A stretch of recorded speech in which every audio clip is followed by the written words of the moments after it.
Robstar gang, what up? What up? Appreciate everyone joining the live stream. Do me a favor, smash that like button, hit that subscribe button if you haven't already. Make sure you click that post notifications bell so you don't miss any new content.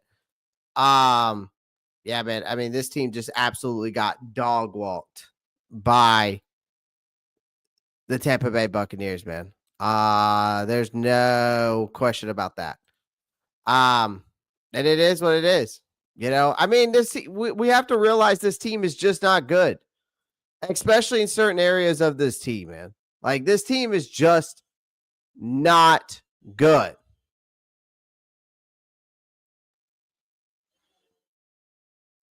This team is just not good. Vietnam, I mean, I get it. I mean, I get it, but the purpose isn't because of that winning any of these meaningless games. They're not meaningless when it comes to the culture and what we're trying to build here. Like, y'all have to understand that tanking doesn't do well in the NFL. It just never works, and it never will. You know what I mean? It never works and never will. So, do I see why I wanted us to win? And do you see why I wanted, to your comment?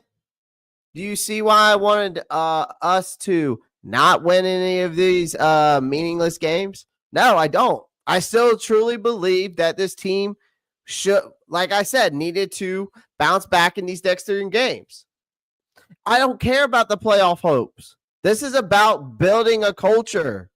Listen, draft picks are going to be just as risky as anything else, man. Like, people are like, man, we're not going to make it. We're not going to get in the top 10. We're not going to be able to get the Abdul Carters of the world. We're not going to be able to get the Travis Hunters of the world. Listen, man, I'd rather win games, build the culture up, and at this point, we're still going to get a top 10 pick. So it doesn't even matter at this point. The conversation about this doesn't even matter at this point. We definitely need a lot of help.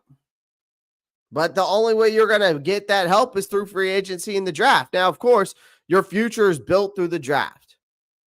But if you want to build this team up and build it the right way and bring in people that want to come here, you have to win games and show that this team is heading in the right direction, especially in free agency. You want the T. Higgins of the world, the Garrett Wilsons, the DK Metcalfs, because everybody's talking about those guys in free agency. I see a lot of it on Twitter. They're like, let's go get T. Higgins. Let's go get Garrett Wilson. Let's go get DK Metcalf, right?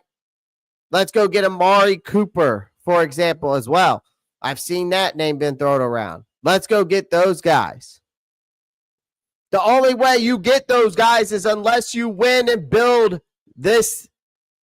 You build and show that you're heading in the right direction. You want to get the big market guys, you want to get the elite talents here, you have to show that you're building this the right way and it's heading in the right direction and you're bringing back that keep pounding culture. Plain and simple. I get it. But I get the other fact of the matter. You can't have your cake and eat it too, and I think a lot of people want that. You can't have the top draft pick and then win football games and try, you know, that it just doesn't work that way.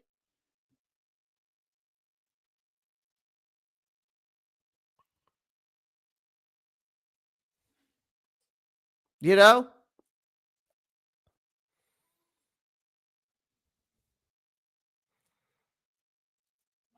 I mean, I hear you, Fadenam. You're saying Nick Bosa second overall versus Brian Burns, but there's guys that come out of there at the 15th position. We've seen guys in the 5th round be elite, man. Bobby Wagner's one of them. Like, that guy's a perfect example. I mean, I'm done arguing with this bullshit and narrative that we just have to get this second overall pick. We've got to get this the 5th overall pick to get the elite talent. Puka Nacua. Thank you, James Allen. That was a guy I was actually just about to mention. Now, linebacker, what? I mean, I don't get it. You're comparison. You didn't say what position groups. Like, your argument is invalid. In the end, it does not matter. Yes, this team needs help. Okay? You're going to get your top 10 pick. Let's just make that be. I'm not offended, but I'm telling you, because if I was offended, you would know. I'm arguing with you right now. Well, okay, so Abdul Carter's not a defensive lineman. He's an edge rusher. There's a difference. Again, Abdul Carter could fall. We don't know what these other teams are going to do in front of us anyways, Vietnam. So your argument is still invalid. But guess what? It doesn't matter. It does not matter. Because we lost today. So our draft results will probably come out tomorrow. We'll see where we are. But we're still going to be in the top 10. There's plenty of defensive players who go around with elite talents. Go compare Abdul Carter's stats to Kyle Kennard, who's a second-round pick, apparently. Kyle Kennard is. Their stats are not very far apart. Like, I can make so much. Yeah, Abdul Carter this year. Because that's what everybody wants to go for, Abdul Carter. 11 sacks, 2 forced fumbles, 63 tackles. Okay, let's go look at Kyle Kennard out of South Carolina stats.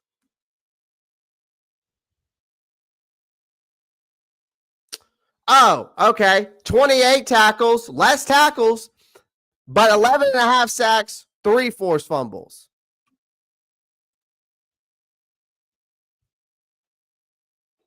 Okay,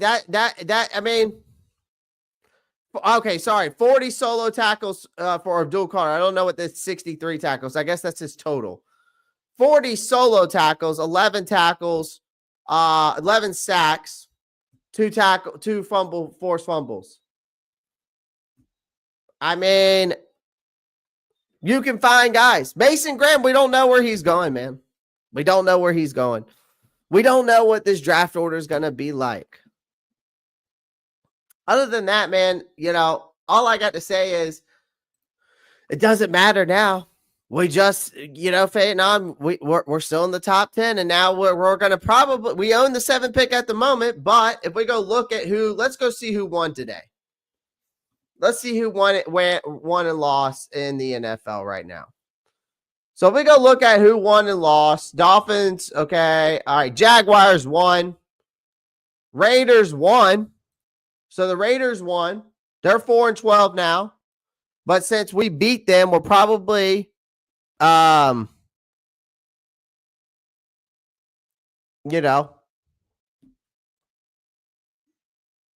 probably going to be higher than us now due to the fact that we beat them. The Giants beat the Colts, which puts them at 3-13. The Giants are beating the Colts right now, which puts them at 4-13. So the Giants will be at 4-13. The Raiders are going to be at the way it's looking. They're going to be 5-12, actually. They're actually going to be 5-12 after they beat the Saints. So actually, we'll move up in front of the Raiders, wherever they're at. The Titans, they are now 3-14, and the Jacksonville Jaguars are 4-12. At the end of the day, we probably just moved up. Maybe we might have moved up and back into the top 5 pick. We may have moved up back into the top 5 pick. New England lost. Chicago lost. So we probably moved up into a top 5 pick.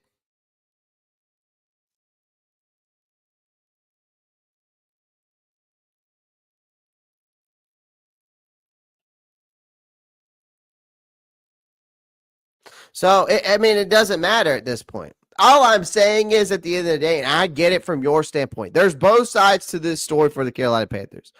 We want the top 5 picks of the world, but I'm tired of getting picked. Don't get me wrong. I'm tired of picking in the top 5. I don't know if you guys are. aren't. I mean, I don't know if you want to pick in the top 5 every single year, because I don't. Me personally, I don't want to pick in the top 5 every single season. I'm tired of losing. I want to, I think we're building something here. It feels like things have changed. We've seen it in the past 8 weeks. Bryce has improved. We've seen the improvement in his game. And you can't blame Bryce Young on this game. You sure as hell can't do that. You sure as hell can't do that. I think you have to look at a lot of scenarios here, or a lot of things in this one, because we absolutely got steamrolled in this game. I mean, we absolutely got steamrolled.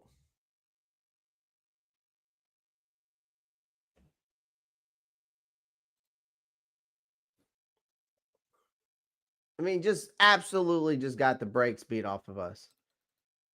And it wasn't even close. It wasn't even close, man. And it sucked to watch this game. It was a complete embarrassment, to be honest with you. And we couldn't catch a break in this game. And honestly, they didn't deserve this one. This was a game where Tampa Bay just came to play. Carolina was nowhere to be found. It was an absolute disaster of a game. You can't sugarcoat it. You can't sugarcoat this game, what it was. You know, I've been saying that these last 3 games was really for Bryce Young to prove that he belonged, that he could survive in this league, that he could be the franchise guy. And today wasn't even a bad day for Bryce, right? I mean, he was 15 for 28, over 200 yards, 2 touchdowns, 0 picks. I think he had 1 fumble, but we actually recovered that one. We got lucky with that, right? You know what I mean? But you lose Chuba Hubbard in the run game. That was definitely very noticeable between Mike Boone and Raheem Blackshear. It seemed, that you could not run the ball to take the pressure off of Bryce Young to open up the pass game. But I was appreciative of Bryce being aggressive and going downfield, and we got to see Bryce. I mean, Bryce actually connected with Adam Thielen on a 40-yard touchdown. That was a pleasant surprise, which, I was told that I was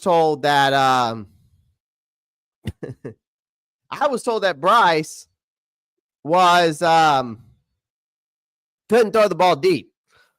But we've seen multiple times that Bryce can throw the ball deep. We've just seen a lot of guys drop a lot of the passes. Now, there has been times where Bryce has underthrown guys or he's overthrown guys.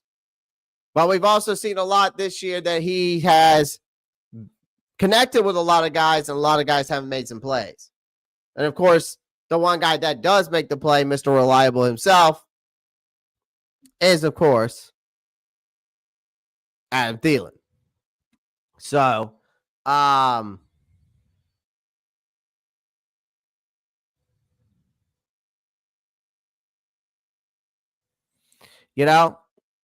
so we'll see how I mean, part of me is not surprised, though, by this because of the defense, because of the lack of talent on the defensive side of the ball, right? I mean, Charles Davis, the announcer of this game on CBS, even mentioned that the Carolina Panthers have gone through, I think he said, 81 different players through the roster of rotation and starters, which is second in the league. And I don't know who's number 1. Well, nobody can stay healthy on this team, obviously, which is a huge issue. I mean, the health concerns on the defense, obviously, and some health concerns, not as much on the offensive side, but the health concerns on the defense is obviously, inevitable at this point. No?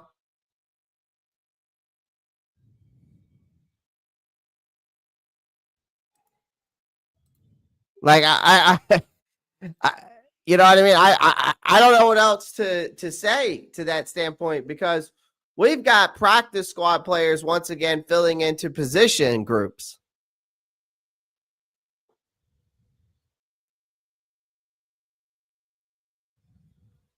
We're number one with like 87 players. Okay, so now we're number one. I thought we were still number two. Matt Travis says, that comes down to the conditioning coach. Dude needs to be fired. Maybe so. Maybe so. I mean, Matt Travis, I've been questioning the conditioning of these players here in Carolina for a long time. Because we've seen a lot of players through the years get injured. I also think it has to do with the field that we play on at home. This turf shit's fucking up a lot of players. We got to get rid of the turf in the NFL. I'll say that. We have to get rid of the turf in the NFL. No? Like, I think I think that's another conversation for another day, but I think we're starting to see it even more. You know what I mean? I thought this game was going to be closer.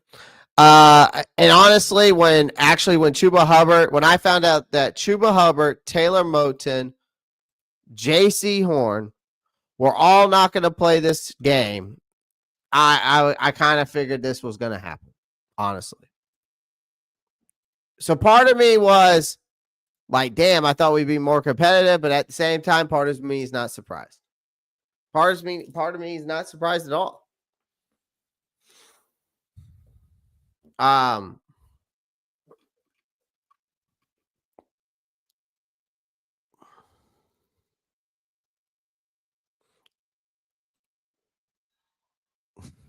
The defense couldn't stop a duck, literally. Well, that was special teams, but the duck. If I had a stud or a dud of the game, I'd have to say one of the studs of the game was that duck. And I'm not kidding you because we know this game was a shit show, but at least there was one star. I mean, he stole the spotlight. That duck did, right? In the third quarter, he appeared on the field and absolutely owned it. He wasn't rattled by the chaos of a pro football game happening around him. He refused to obviously leave his spot. Hey, shout out to that duck. Great poise, great confidence, great attitude. Sign him up. Sign him up. It's just a joke. But damn, man. The key, I'll say this. In this game, Baker Mayfield, was absolutely on fire. He shredded our defense. And let's be real. This defense was already broken. Like, Mayfield finished with 27 of 32 for 359, 5 touchdowns, and a passer rating of 153. That's not a typo. He threw for 5 touchdowns against a defense, to me, that seemed to be asleep half the time. The guy was having a field day, and the Bucs ground game wasn't slouching either. You got Bucky Irving over here who burned Carolina for over 152 yards early in the season, then has another game of 20 carries for 113 yards. And every damn time Tampa Bay got the ball, it felt like they were moving at will.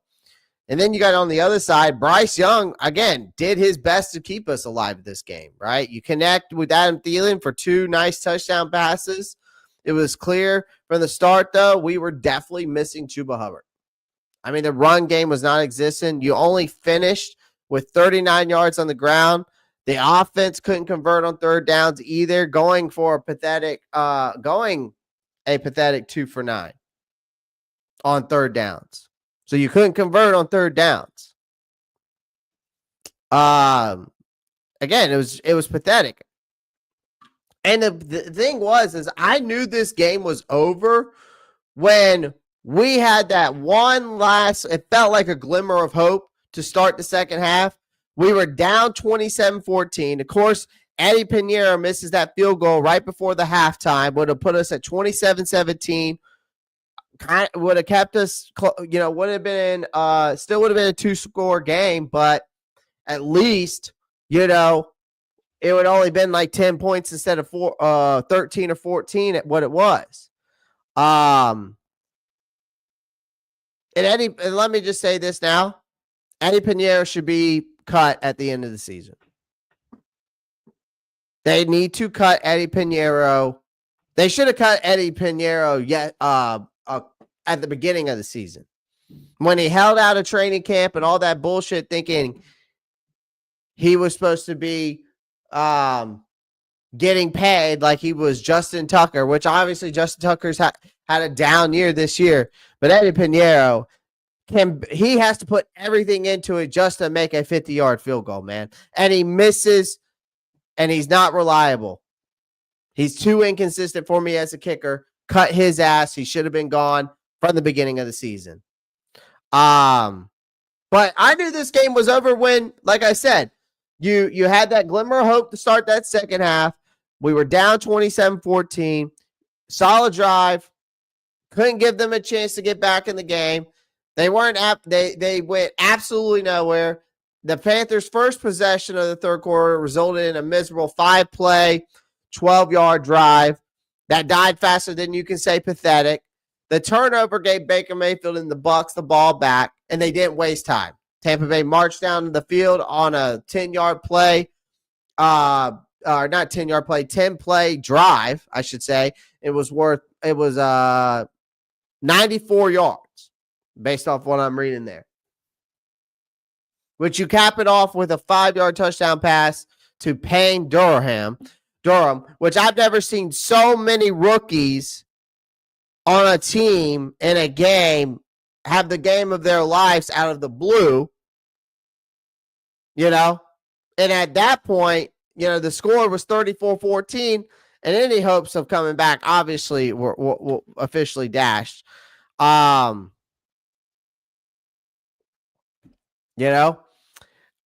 tell you this. One guy on the defensive side that was a big surprise for me, though, was Jacoby Windmon.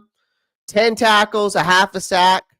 He obviously was out there trying to make some plays, but with the offense floundering, the defense being shredded, didn't matter. Adam Thielen deserves one of the players of the game for me. 5 receptions, 110 yards, 2 touchdowns. He was the only bright spot for Carolina. He made some nice catches, including both touchdowns, like I said. But even he couldn't save us from this mess, man. Couldn't even save us from this mess. So we just got absolutely obliterated in this game. This was a total mess from start to finish. You look at it from this standpoint, okay? We got the first quarter right here, right? The first quarter. Let's break it down by quarter here real quick. So we got the first quarter. These are the scoring summaries. And you think about it this way. In the first quarter, the Bucs got the ball, right? First, they moved down the field and they were moving down the field like they were practicing for a preseason game. They had no pressure, there was no resistance, just easy yards. Bucky Irving, Mike Evans were their go-to guys. Carolina couldn't stop them. The drive ended with Evans torching Caleb Farley for a simple touchdown. And I felt bad for Caleb Farley getting put in that situation, going up against Mike Evans. And we tried to answer back. It wasn't exactly smooth sailing. Raheem Blackshear had a couple ineffective runs in this game. But Bryce showed some spark when he went to the air. He hit Adam Thielen on a beautiful sideline catch, one that Thielen had dropped the previous week. Then he connected with Coker and Thielen again for that touchdown, answered back, tied the game at 7, right? But the Bucs came right back down the field, man, as easy as the first. Right? You go back and watch. If you go back and watch the game, this was when the rookie tight end, Devin Culp, that's what his name was. He gets in the game.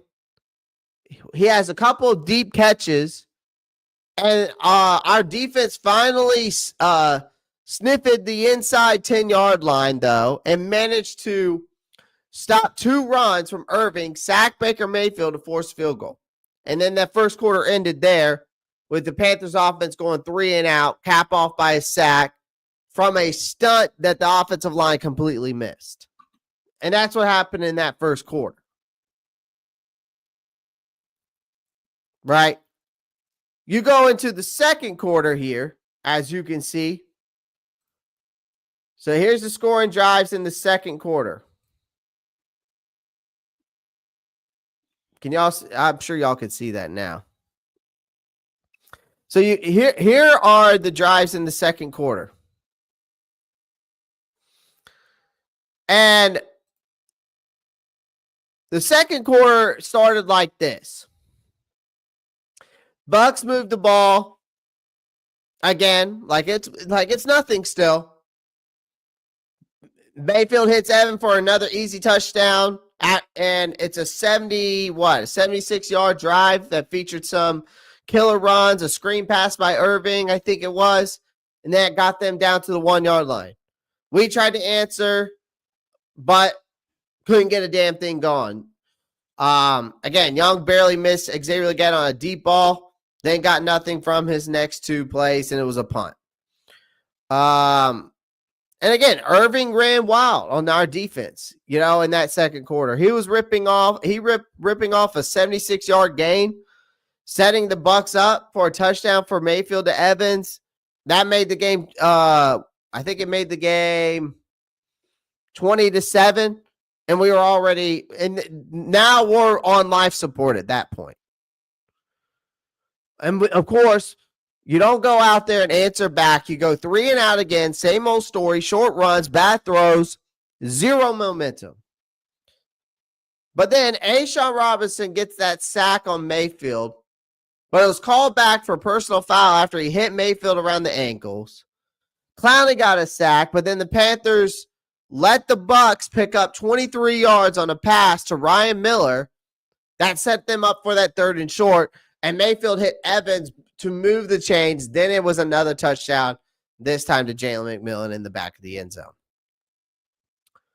After a complete breakdown in coverage, of course, by this defense. On offense, you see, Young showed some heart. He found Legette on that key 3rd down while taking a hit to the head. Then a few plays later, if you remember, he dropped an absolute dime to Thielen for the 2nd touchdown of the game. And here's the catch. There was still 50 seconds left on the clock for the Bucs to do something. A false start, a drop pass from Tampa gave us a shot to get the ball back, which we did. We go down the field for a 53-yard field goal attempt. Pinheiro at the end of half, wide left.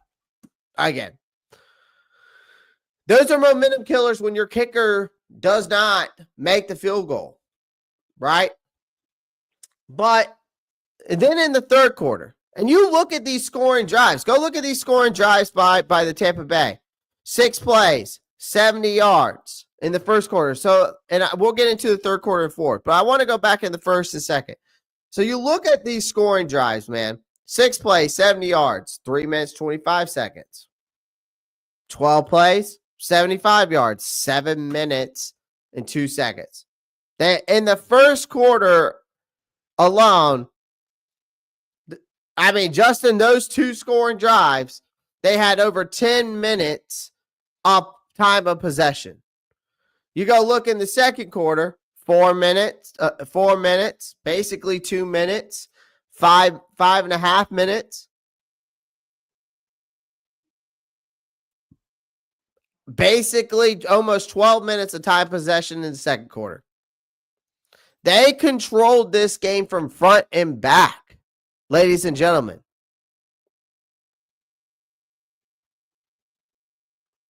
So let's go into the third quarter. 10 plays, 94 yards, 5 minutes and 50 seconds. The second half was where, again, we had that sum of hope after a nice game from Jalen Coker. Young gets sacked on the next 2 plays. They punt, The Bucs started driving on their own inside their own 10-yard line. And I'm like, okay, maybe we can get a stop here. They're inside their 10-yard line. But I'm like, who am I kidding? Because the defense isn't stopping anything, especially not with a team with obviously with the weapons that the Bucs have. I mean, Mayfield found Evans down the field. Then they're in scoring position. Damani Richardson had a couple of nice tackles to keep them out of the end zone for a bit. And then it was more of the same coverage breakdown that let Payne Durham waltz into the end zone for a wide open touchdown. Panthers offense had absolutely nothing going in the third quarter. Bryce Young threw 3 straight incompletions. We punted. And then while that was happening, the Bucs blocked the punt, returned it for a touchdown, 41-14. Game was officially over. Then the fourth quarter, that was just even worse, right? Panthers left McMillan so wide open on a third down that they probably had time to order coffee before strolling into the end zone for another Bucs touchdown. It was 48-14. I thought they were going to get a 50 burger at that point. But the Panthers did manage a couple short completions to move the Bucs in territory. And the drive ended in with 2 sacks. And that was the end of that. Like, Tampa Bay put in their backups to close things out, and the Panthers still couldn't stop them. Rashad White, Sean Tucker ran all over us to milk the clock or wrap it up. Again, this game, ladies and gentlemen, after breaking that down from 4 quarters, front to back, this game was a total mess. Total mess. Plain and simple. I mean, there's no other way to sugarcoat it. There's no way to sugarcoat it.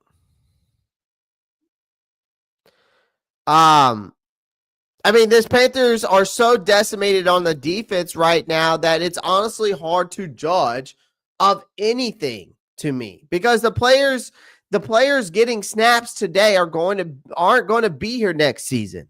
That's the thing. On this defense, those players that are getting snaps today will not be on this team next season. So what's happening now? Just background noise?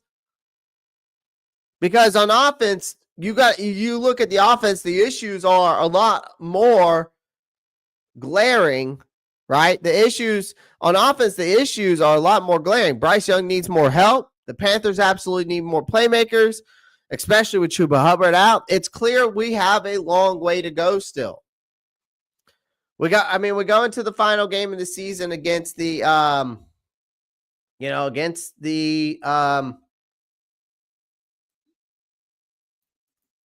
against the Falcons, and we'll see how it goes. I mean, it'll be interesting to see. I can tell you that much. It'll be interesting to see how that game goes, because they got Michael Penix playing for them now.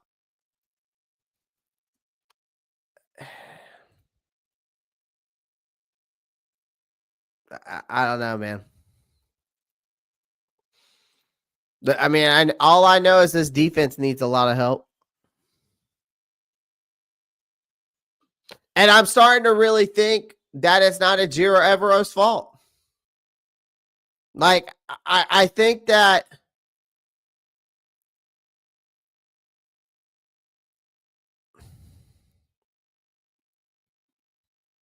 the reason why I'm saying I don't think it's Ejiro Evero's fault now, and I've been too hard on him, is because you go look at it from this standpoint, man. Like, the talent's the biggest issue. The talent deficiency is the real problem here. Let's be real here. The defense goes further than just the Evero problem. Sure, he could tweak, and I'll say this. Evero definitely could tweak a few things here and there. But let's not kid ourselves, ladies and gentlemen. Like, the talent on the field right now is absolutely garbage. Evero is working with what he's got, and frankly, that's not much. You can only scheme so much when your players simply aren't good enough to execute it. And the lack of talent is the elephant in the room. And I'm not saying that the guy is perfect and every coach has room to improve, but the defense's problems, I think, go way beyond coaching at this point. You want to fit a quick fix. There's no rookie in the draft that's just going to magically cure this shit show. That's why I don't understand why people think that one guy like a Abdul Carter or a Mason Graham is automatically going to make this defense great again. People keep talking about we need more first-round defensive picks. But here is the thing that I was trying to get at earlier. It's not a rookie that's going to change the tide for this defense. I think this is deeper than a lot of people think. The Panthers need a complete overhaul on the defense, whether it's getting rid of Evero and getting rid of the non-talent factors on this team and building around the ones we do have, which we obviously need to do. The reality is that this team needs more than a couple of fresh faces. What the Panthers need, I think, on defense is a wholesale change. You got to starting with better talent across the board. That's the reason why I say we need a win now. You could still get a lot of good defensive pieces in this draft class. You could still possibly get a guy that's going to be as good as Mason Graham or Abdul Carter. That's how deep this draft class is. But you also want to build this up the right way by winning football games. That's why I say winning football games, because you could also bring in some big name free agency on the defensive side of the ball as well. Just like you did when you brought in guys like Robert Hunt and Damian Lewis on the offensive line. See, people want to just think that one draft pick is going to fix every single thing.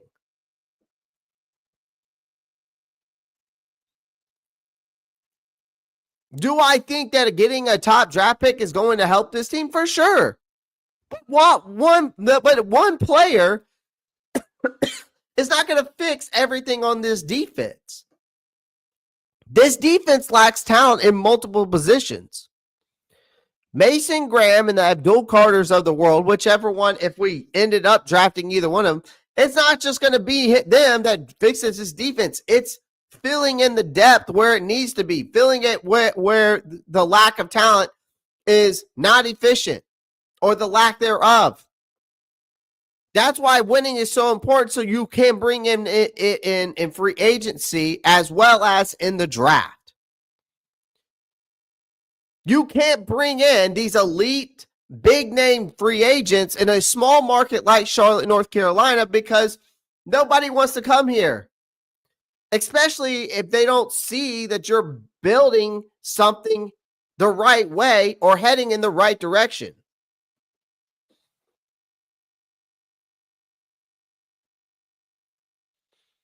See, this is the question I don't understand. People go, well, do we have a lot of money for free agent to spend in free agency? The cap is bullshit. Go look at the NFL. Go look at the Saints during the whole Breeze era. They manipulated the cap. You can manipulate the cap, ladies and gentlemen. We're going to have no dead cap next year. And by the time we end up after free agency, and depending on what we do in free agency in the draft, we'll probably have around $30-something million. We have plenty of money to make shit work, bro. That's all I got to say. You can go look at all. If y'all want to go become the Brant Tillises of the world, go to spottrack.com. You can go look at the Carolina Panthers cap space. But man, at the end of the day, it doesn't matter if we have enough money or not. You can manipulate the cap. Teams do it year in and year out. So it does not matter how much money we have to spend in free agency. We just spent. No, we didn't. The 150. Y'all see, that's the thing that y'all don't realize. 150 million in free agency last year. You know how much money we're paying Damian Lewis and Robert Hunt right now? 1.25 million. Then it goes up a little bit next year. I think it goes up to like 7 something for Damian and 9 something for Robert. So it's not like you forked it all out at one time. These are overtime things. And each year is different. So again, cap space or not, it's not that big of a deal. You can manipulate the cap.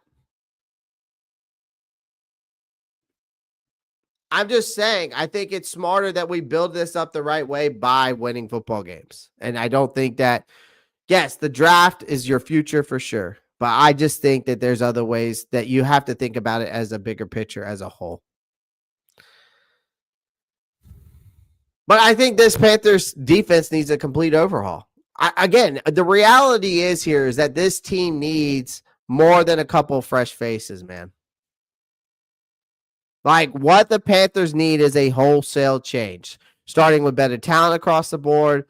Again, sure, adding some young building blocks in this draft is a good idea, for sure. But it's not going to be enough. That's why I'm saying Mason Graham and Abdul Carter is just not going to magically change this defense. It'll be better, but that doesn't mean that this defense is going to become a top 10, top 15 defense. They need to start spending some real money. It's the only way you turn this ship around and make real progress by next season. Like, you still got Bryce on that rookie deal, so there's no excuses not to go all in on that defense. Like, the window is open right now. Build around this team, build around him, make a push for real talent that can make a difference on both sides of the ball. The Panthers have an opportunity to get aggressive, so why the hell not do it now? It's time to fix things with real moves, not just hoping a couple of draft picks will work miracles. The reality is this: no coach is going to work magic with the talent that they have right now. This isn't all Evro's fault. Part of it is, but it's not all his fault. I'm going to back off on him because, again, the Panthers need major upgrades on that defensive side of the ball. But we also have got to keep this team healthy. That's been the toughest thing is we were just talking about it earlier, and Domo, I think, put it in the chat. We are number 1 with 87 players. And I'm talking about that's between starters and rotational. We've used 87 different players on game days. So, again,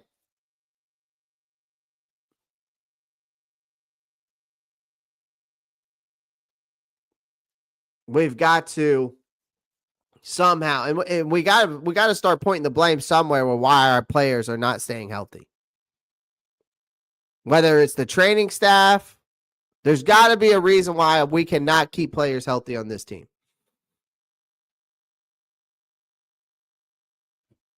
And I can't figure it out. I would love someone to figure it out for me.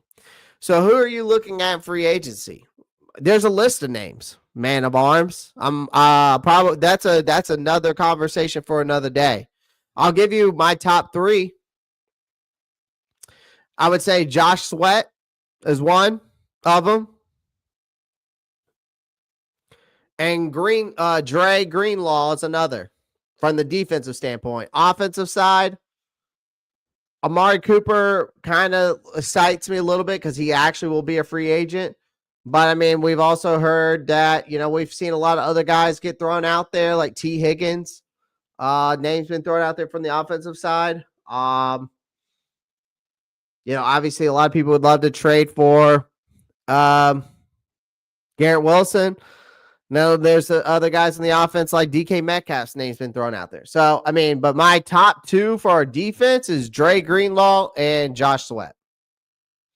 That's who I'm looking at from a free agent standpoint.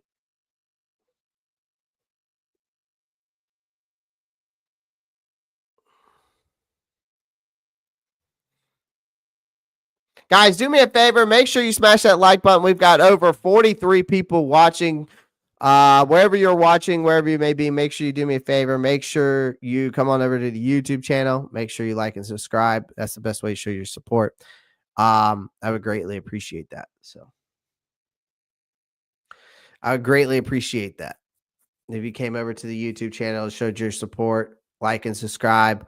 I'm live. I'm posting constantly, whether it's a live stream or a short. I'm in my community, guys. If you're not in my community chat, you need to be on YouTube. I'm constantly posting on there.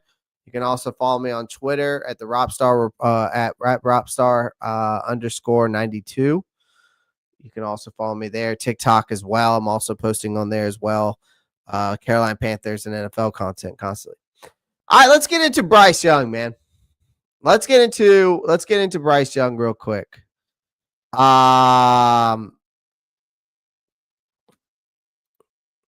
Let's get into Bryce Young. Let's go look at his stats real quick.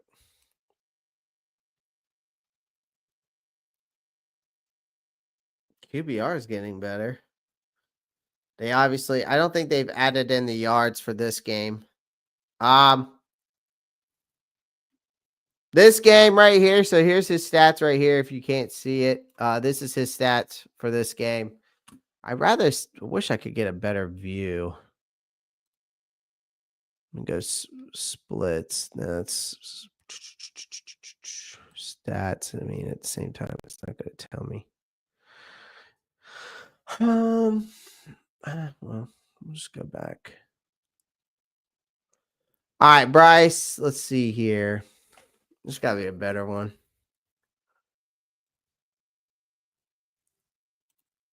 Let's see if PFF's got his stats up yet. I'm curious what they got Bryce ranked now on PFF. I'm interested to see. Let's see here. Waiting for it to load. All right. They updated his stats. They updated his stats from this game. Let's go with you. Okay. Against Tampa Bay.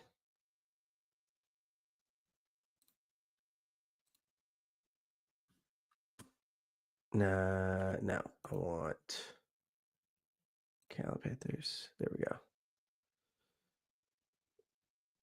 No.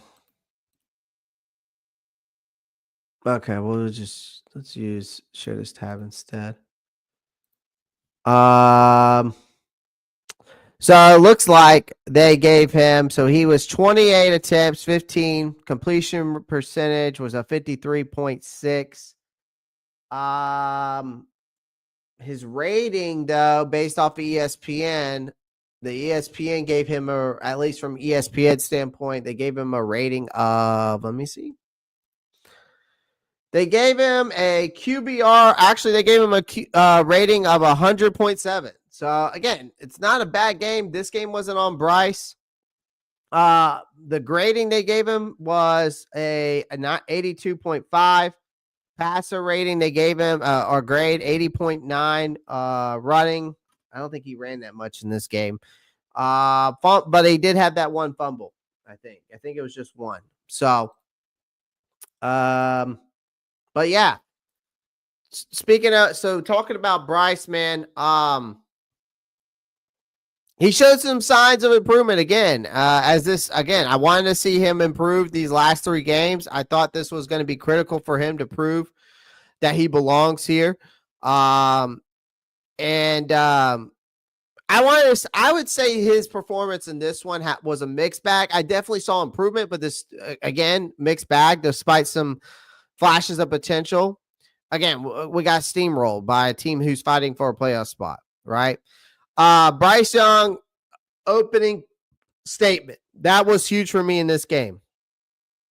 Okay, if we're talking about Bryce Young, the opening statement was huge for him in this game.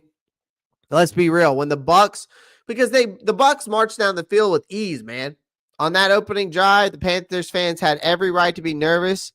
Mayfield was slicing through our defense like it wasn't even there. Mike Evans got open for an easy touchdown, but Young didn't flinch. He came out swinging, showed some serious composure for a rookie. And on the Panthers' first possession, he looked sharp. He showed some poise, came out swinging, man. Especially he was poised in the pocket. He was hitting his targets with precision. His throw to Adam Thielen on that deep was spot on.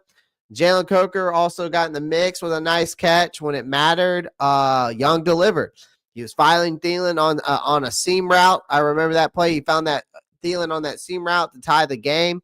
And then one drive doesn't make a season, but it was an impressive show of confidence when your quarterback goes out there who, really hasn't shown that type of confidence to just come out and make a statement right back after the team just marches, the opposing team marches down the field, scores a touchdown. And especially considering in these circumstances, it was good to see. Right. I'm going to go back to ESPN because I feel like y'all could see that better. But another thing I saw from Bryce was, again, he continues to trust his source. His most trusted source in this game was obviously Adam Thielen. The two have built a great connection over the course of the season, even from last year. So, and that was fully on display in this game. So Thielen was by far Young's most reliable target. The chemistry between them was clear.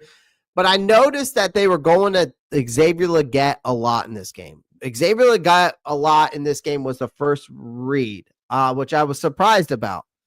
The veteran, but, again, Thielen being the veteran wideout has been a consistent safety net for Young. That didn't change here. Thielen finished that game. He had 5 catches on 6 targets, 110 yards, 2 touchdowns. It's no coincidence that Young's numbers improve when Thielen is healthy. So if Carolina is serious about developing Young long term, I don't know if they keep Thielen around for another year. If Thielen could still continue to play the way that he is into 2025, then I would say that it's a no-brainer, but we'll see. I mean, I don't know if they go that route, right? I think it's good for veterans to be on the team because it's a perfect example for Jalen Coker.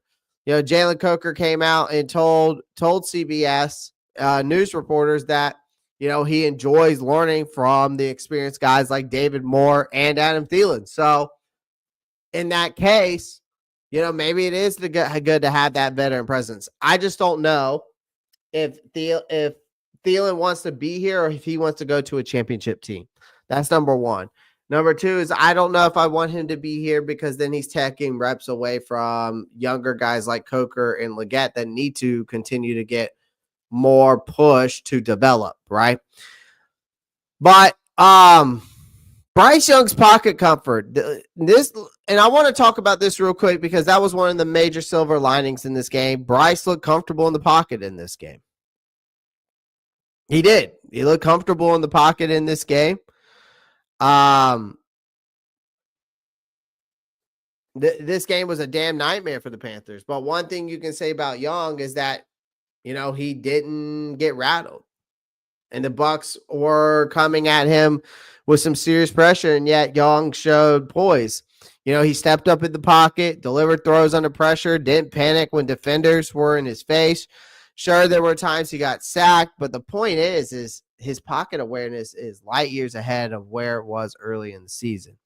It's still a work in progress, but Young has taken a huge step forward in terms of the under duress situations. And if the Panthers can fix their offensive line, hopefully Taylor Moton coming back, maybe fix some of the offensive line or add depth to the offensive line. I think that would be good. I do, obviously, Damian Lewis, Robert Hunt, K. Mays has stepped up. I think Taylor Moton not being on the field definitely was showed. Ike Ekwonu definitely, needs to continue to improve. All right. I think that the question is still out there on Ike Ekwonu becoming the franchise guy left tackle. So, I still think the offensive line definitely doesn't hurt. It's definitely improved this year. It's been playing like it's been playing like a top 5, top 10 unit week in and week out, but then it's had its moments in the last couple of weeks, like against Dallas and then in this game. So again, I think some depth on that offensive line. Again, I'm a big trenches guy. I think that the depth on the offensive line, defensive line definitely needs to improve. For Bryce, though, you still need to get him some support. I think that's why a lot of people are talking about getting guys like T. Higgins, DK Metcalf, Garrett Wilson,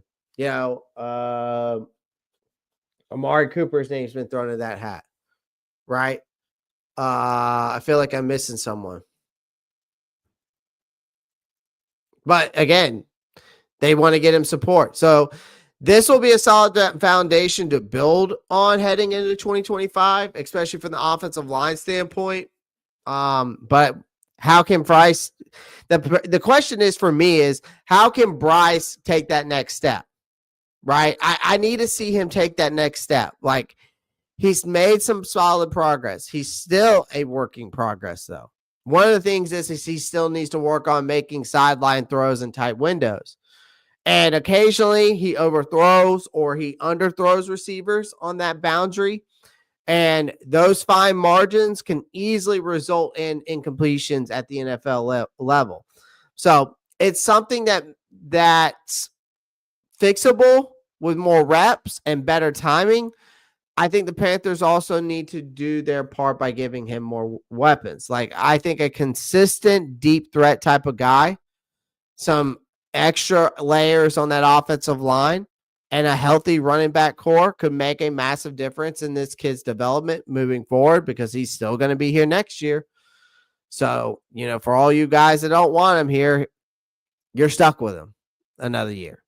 But as of now, he has shown enough promise to justify moving forward with him.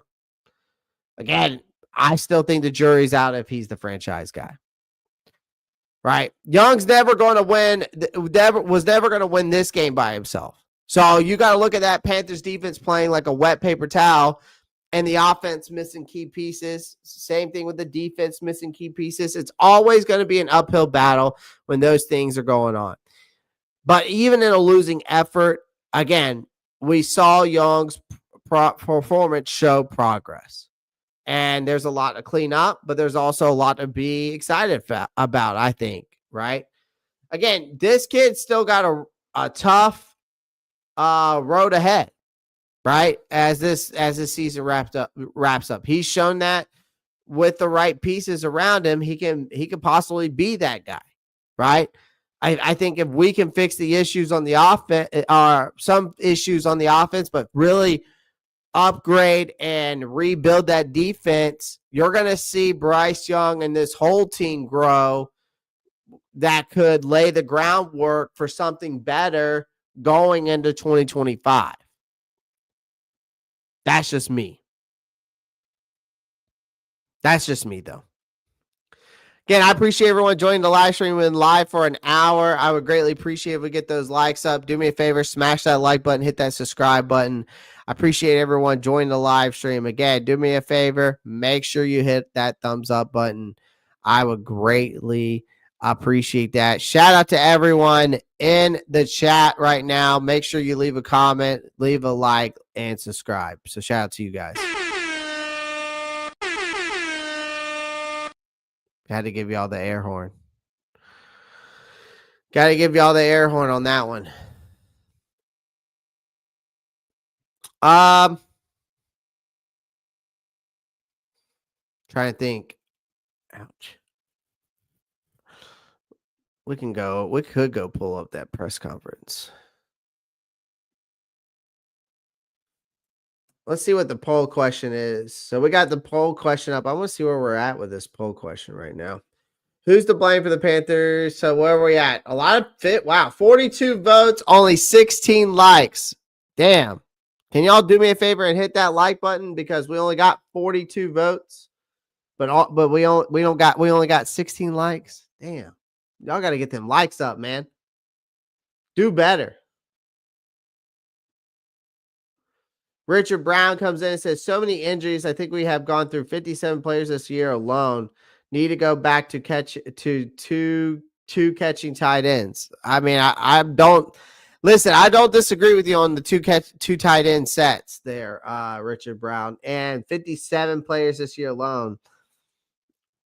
Again, the rotation. I've apparently we've gone through like 80 something players, according to what CBS said, but I don't know. At this point, I know we've gone through a lot of players due to injuries. That's all I know. Don't know the exact number, but I know it's a lot, right? I know it's a lot. It is a lot. It's crazy. Let's pull up let's pull up that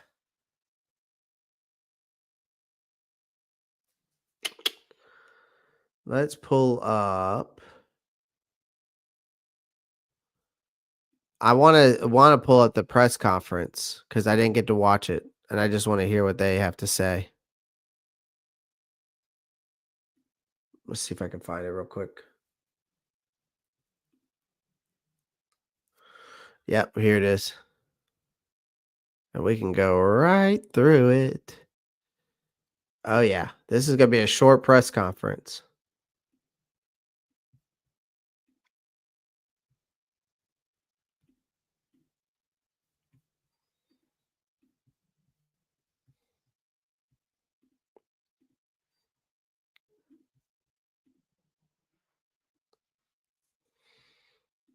Finish opportunities, to try to play our type of ball. And in all phases, we got outplayed, outcoached. I got to first give credit to the Bucs.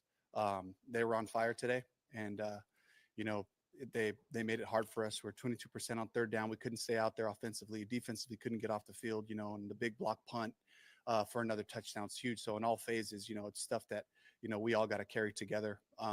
And we got one more opportunity to finish, so we have to regroup. We have to have the discipline to go right back to work and finish on our terms. How do you stay competitive with this defense consistently giving up the amount of yardage, passing, rushing, or otherwise, like they are this season? Like, what's your perspective on the other side? Well, I mean, it's all of us, and I know that we've given up a lot of yards and points. I understand that, but when you go 22% on third down, offensively, and they make it hard like that, and we're off the field, the defense has to go right back out there against a really good offensive attack. So it's about opportunity. We gave them so many opportunities to continue to, build off of their momentum and things they were doing. So it's all of us, and I think everybody, the guys will get up here and tell you that, that we can all do better in our different areas. Sure, but when you're down really early and you know that the other running game is very good, it seems like you're getting away from the run because you want to take your opportunities with passes. How difficult? I also want to give this report out real quick. As mentioned, Todd Bowles apparently was full of mercy apparently towards us because Panthers narrowly miss giving up the most points in yards in team history. Still some big questions about whether Ajiro Evero and special teams coordinator Tracy Smith will return next season. But franchise record, they did have franchise records in today, apparently. Apparently we allowed the franchise record of points allowed, rushing yards allowed. All I can say is I hope change is coming, ladies and gentlemen. That's all I got to say. Well, I mean, it's just what we have. And so we just take the next series, based on the score and try to take what they're giving us, and we were able to, get a touchdown out of that last drive, for some things that we saw that we could possibly attack. And so my hope was just like, hey, let's continue to try to get after those things. And we had some near misses. We had got balls just right off a guy's hands, great opportunities Bryce took with some guys. It's just some near misses that could have, extended those drives for us, and given us a better opportunity.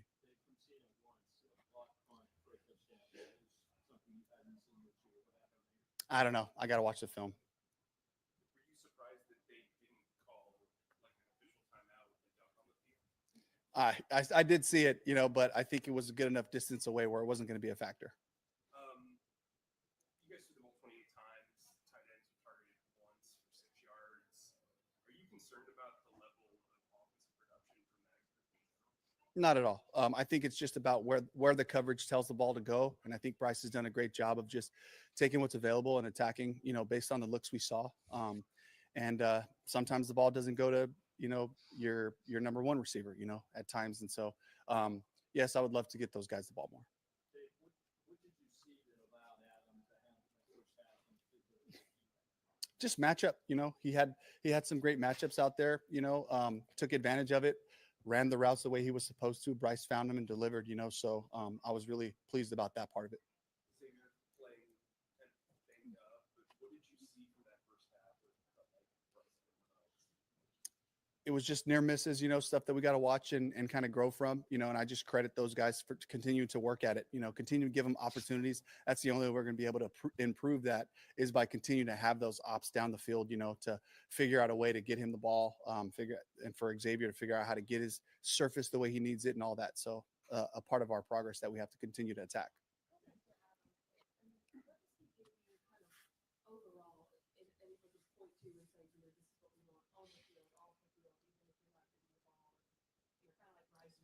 Yeah, it's just his competitive nature and his ability to go to the next play. And I truly believe that Adam in his mind is like, this next one's going to be a big one. And he continues to have that mentality, regardless of what the score is, regardless of what the different looks are. He just has that consistency that we love to point to and say, guys, don't pass judgment. Just go to the next play and attack it with everything you have. And that's what he does. Most teams say that they want to compete within the division. You guys blown out on the road against 2 division opponents this season. What does that tell you about where you guys are at? Yeah, we got our work cut out for us. We got a long way to go from a progress standpoint. While we've seen growth in a lot of areas, we got to be able to play this division tough, and we have to be able to match up with these guys offensively, defensively, all those things, And so this is the litmus test. It starts with the division, and this is a really tough division in terms of just playing the Buccaneers, especially when they're finding their good ball. But we have to be able to finish and find our good ball late in the season.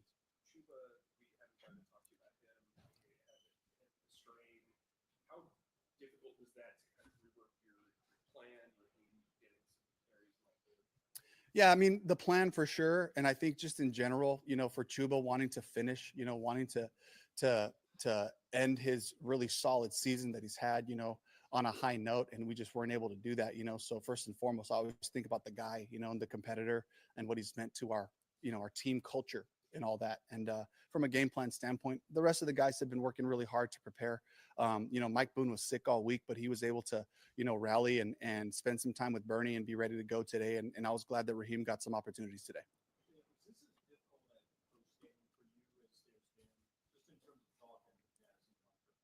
Definitely. Just because of the way we want to finish, the way we want to find our ball. That to me is really just like, we're working so hard to become the best that we can become. And that's always going to be the goal for us, regardless of what the situation in the season is, And so to go in there, to talk to the guys and look at them, we got one more opportunity to finish on our terms, to finish the way we want to. And that's a challenge for us. That's a challenge to go back to this week and attack it and finish the right way.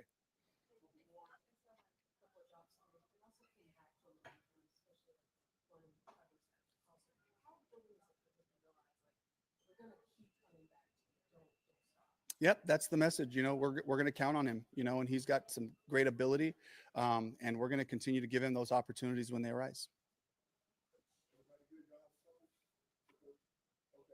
Good. All right. Thank you. Well, that was short and sweet. Not much to take away from that. But yeah, I mean, it is what it is, man. This team got absolutely embarrassed. And it's just no sugarcoating about that. And the lack of talent is showing. And what can you do except, hopefully whether we beat Atlanta or lose, it doesn't matter at this point to me. I'm just ready for the off season. I can tell you that. I'm ready to go into the off season. So again, I appreciate everyone joining the live stream. Do me a favor, make sure you smash that like button, hit that subscribe button. As always, shout out to BetUS, the sponsorship of our live stream. As always, sign up for free today. You get a 150% bonus on your next 3 bets up to $2,000, but bet responsibly. Again, I appreciate everyone joining the live stream. I'll be live tomorrow. Going to get some more content out to you guys tonight. And of course, as always, keep pounding. Peace.